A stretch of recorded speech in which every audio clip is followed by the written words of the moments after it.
Para tentara yang berhasil menyelesaikan misi mereka di medan perang, di mana mereka terlibat mendapatkan pujian dari komandan mereka. Namun, ada hal yang tidak diketahui oleh mereka. Salah satu dari mereka adalah putra pemimpin organisasi pemberontak terbesar di lokal. Saat pimpinan pemberontak mendengar kabar ini, dia menjadi sangat marah dan langsung mengeksekusi 3 utusan yang mengantarkan berita tersebut. Dia kemudian mengumpulkan semua para pemimpin kecil dan menyatakan bahwa siapapun yang berhasil menangkap seorang pengamat untuk pesawat pembom Rusia, baik dalam keadaan hidup atau mati, akan diberikan hadiah sebesar $1.000.000. Para bawahannya mengeluarkan sorakan keras saat mendengar janji tersebut. Penyambutan kepada rekrutan baru tidaklah dalam bentuk upacara yang megah. 6 bulan sebelum kejadian tersebut, 2 prajurit baru, Sergei dan Sasha, tiba di pangkalan militer Rusia di Suriah. Penyambutan mereka tidak dilakukan dengan upacara megah, melainkan dalam pertemuan langsung yang dipimpin oleh Letnan Kolonel Ivan Matushin. Dalam pertemuan itu, ia menjelaskan tentang bahaya yang ada di daerah tersebut dan memberikan dokumen penting kepada semua hadir. Letnan Kolonel Ushin juga menginformasikan bahwa akan ada seorang lokal yang fasih berbahasa Rusia untuk membantu mengoordinasi aksi mereka. Misi mendatang adalah untuk menyusup ke belakang barisan musuh sebagai mata-mata untuk memungkinkan angkatan udara melakukan serangan. Setelah pertemuan, Sasha bertemu dengan rekannya yang adalah penduduk lokal. Mereka langsung akrab, sementara Sergei bersikap dingin terhadap guide-nya. Meskipun tidak merendahkan, Sergei memiliki kesedihan yang tidak diungkapkan, yang membuatnya menjaga jarak. Di tempat lain, pemimpin teroris Maksud sedang dalam situasi yang tidak nyaman, di mana ia mengeksekusi 3 anggota Palang Merah di depan seorang pedagang senjata, Jamal. Jamal sebelumnya mencoba berdiplomasi dalam interaksinya dengan Maksud. Sasha dan rekannya telah bersembunyi di antara batu-batu terjal selama hampir setengah hari. Sasha dan rekannya mengamati situasi di daerah pegunungan dekat Palmyra menggunakan perangkat deteksi elektrooptik. Mereka melaporkan penampakan kendaraan pemberontak yang terlihat berani berkendara di jalan. Letnan Kolonel segera memerintahkan aksi dan 2 pesawat tempur Su-25 lepas landas menuju target. Setelah serangan dengan hujan roket, target dikonfirmasi telah hancur. Dan Sasha bahkan bercanda dengan rekannya tentang peran mereka dalam serangan tersebut sebelum mereka segera bergerak untuk menyasar target berikutnya. Di desa San, Sam putra Maksud memimpin sekelompok bawahannya melakukan tindakan kekerasan.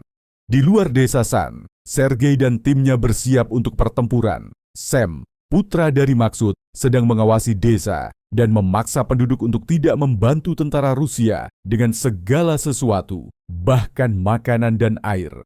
Saat seorang lelaki tua berdiri melawan, dia langsung ditembak. Setelah menaklukkan desa, Sam ingin melanjutkan ke desa berikutnya, namun situasi di lapangan sangat tegang. Ketika Sergei melaporkan kehadiran Sam kepada atasannya, tindak lanjut dengan pesawat tempur memusnahkan posisi Sam dengan sangat cepat, membawa kekalahan mendalam bagi kelompok pemberontak.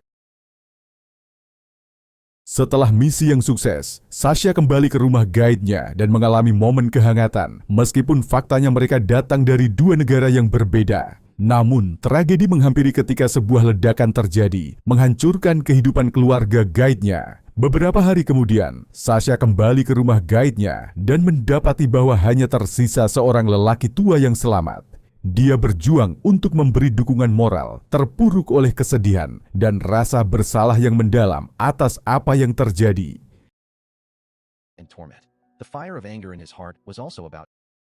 Dalam situasi yang semakin tegang, Maksud berusaha untuk memanfaatkan kesempatan dengan cara mempersiapkan perangkap, yaitu menggunakan 4 truk pick-up sebagai umpan untuk menarik perhatian tentara Rusia. Sementara itu, Sasha dan seorang pemandu berjanggut tiba di lokasi misi, tetapi mendapati bahwa mereka tidak dapat mundur menghadapi serangan dari pasukan pemberontak yang semakin mendekat. Sasha memilih untuk melakukan serangan mendadak untuk mendukung Sergei dan pasukan lainnya, meskipun menghadapi jumlah pemberontak yang sangat besar. Pertarungan sengit terjadi di mana pasukan barisan depan Rusia terganggu oleh serangan mendadak dari Sasha, meskipun pada akhirnya pemandu berjanggut tersungkur akibat tembakan pemberontak dan amunisi Sasha habis.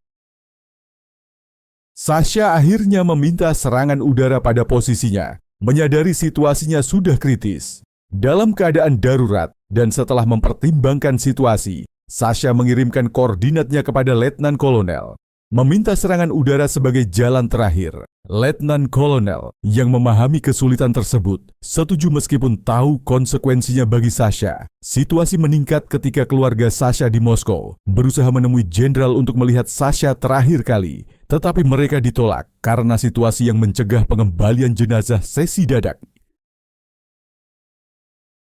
Tim pasukan khusus dikerahkan, tetapi terjebak dalam rencana yang sudah dipersiapkan oleh Max. Dalam usaha yang diharapkan untuk mengambil kembali tubuh Sasha, pasukan khusus dikirim, tetapi mengalami kerugian akibat sebuah ledakan yang mengacaukan misi. Kegagalan ini menjadi pemicu kemarahan pihak Rusia yang ingin membalas dendam dan menjadikan situasi lebih tegang setelah mereka mengetahui sikap pemberontak yang mengancam untuk menghancurkan desa-desa jika Rusia mengambil tindakan lebih lanjut. Kronologi ini mendorong Panglima Pasukan untuk memanggil kembali veteran Maxim untuk menjalankan operasi penyerangan lebih lanjut, kali ini dengan Sergei sebagai pendampingnya.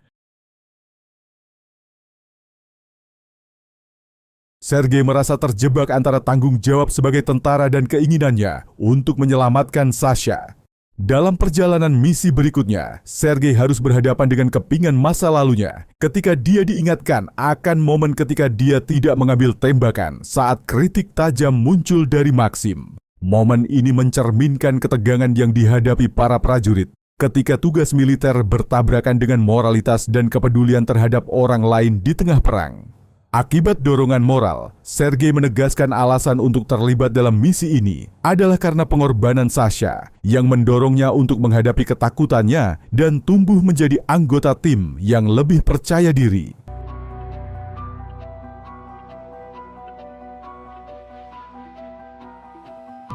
Setelah perjuangan, Maxim menemukan jejak Raffi yang sedang bersiap untuk melarikan diri. Dalam situasi yang mencekam, Raffi mengambil seorang sandera dan mengancam Maxim untuk menyerahkan senjatanya. Maxim berpura-pura menyerah, tetapi saat Raffi terfokus pada sandera, ia mengambil kesempatan untuk melawan dan berhasil menembak Raffi.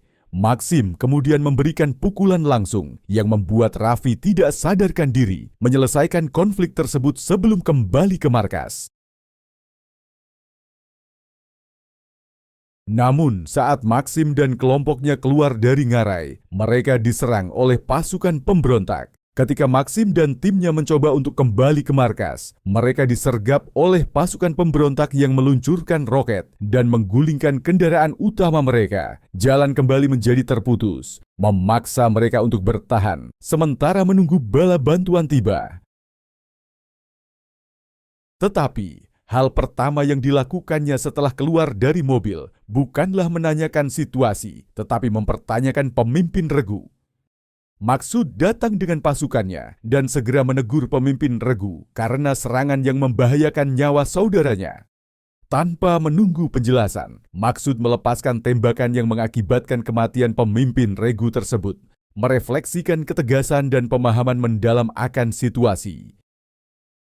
Maxim juga mengalami luka serius akibat ledakan itu. Dalam kekacauan pertempuran, Maxim terluka parah dan mengisahkan bahwa kini adalah tanggung jawab Sergei untuk melanjutkan. Raffi yang sarkastis merasakan kepuasan mendalam atas nasib buruk yang menimpa Sergei, sementara situasi di lapangan semakin tidak menguntungkan dan penuh dengan kematian.